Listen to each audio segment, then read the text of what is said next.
Hello, this is Rod Ovid with another Take 5. We bring these to you daily, Monday through Saturday, on our Facebook page for Rod Ovid and for Logos Institute.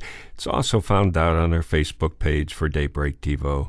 And now we have a blog, rodovid.com, that we invite you to go to and look it over.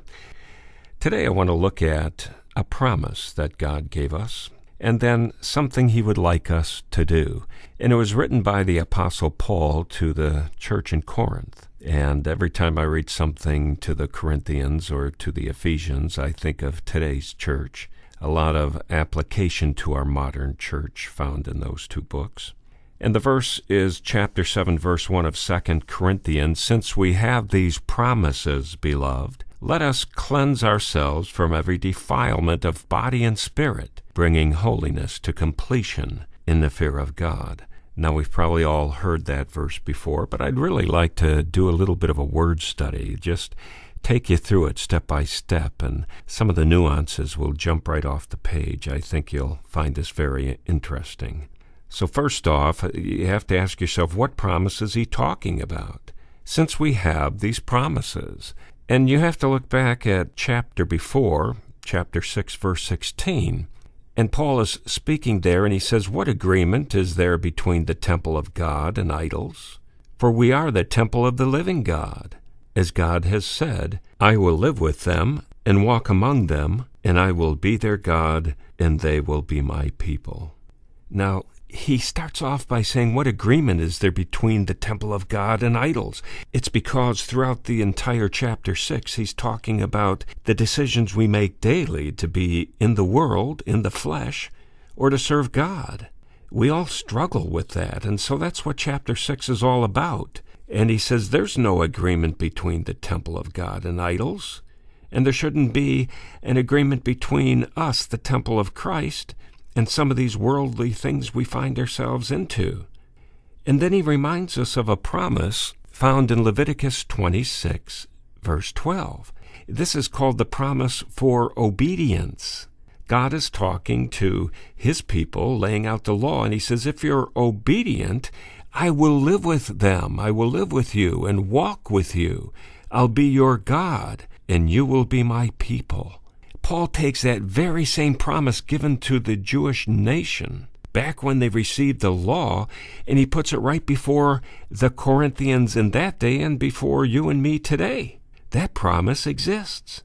We accept Christ as Savior, and we become right with God. His righteousness pours all over us, but then out of obedience, we walk with God, and God says, I'll walk among you. I'll be your God. You'll be my people. So how do we do that? He says, quite frankly, first you have to cleanse yourself from every defilement, and he uses both sarx, the flesh, and pneuma, the spirit. So he's talking about not just the spiritual mindset that we find ourselves in that is contrary to God sometimes, but he's saying, look, there are physical activities you just have to stop. You have to clean yourself. And when he uses that word cleanse, it's katharizo. And katharizo means to cleanse from all kinds of dirt and contamination and filth. It was used a lot for those with leprosy. So he's saying, look, guys, you have a filthy disease. It's terrible, it's debilitating, and we need you to scrape it off. We need you to wash yourself. It's serious. And when he finishes talking about this cleansing, he says that will help us bring or complete our holiness. And the word there, complete and bringing, is epiteleo. And epiteleo means an overall maturing. Teleo means to mature, means that like telescoping toward the goal, and epi means all around. There's this overall maturation we go through, and a big part of that is daily and cognizantly cleansing ourselves from the contamination about us. And that holiness, of course, we look at it as sanctification, and the word that he uses there is hagio sune.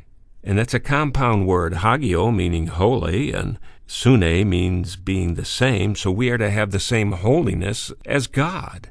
We're to be like him. We are to grow more and more into the holiness that our God has through our sanctification process, through this all-over teleos, this maturing.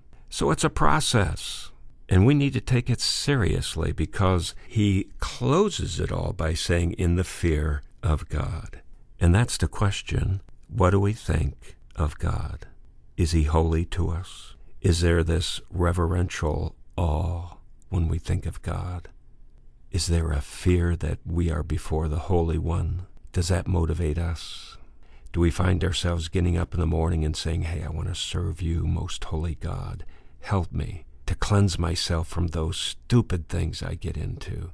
Help me focus and mature toward the mark, that I might find myself being separated for you among a filthy world. That's the attitude we're to have, and we get that chance every morning when we wake up. I don't know what you do with your chances. I know what I do with some of mine. I squander them. I get in a hurry. But how lovely it is when I stop and pause and say, Holy Father, let me be cognizant of you today. Because, when we do that, when we put God front and center, we will certainly have a blessed day.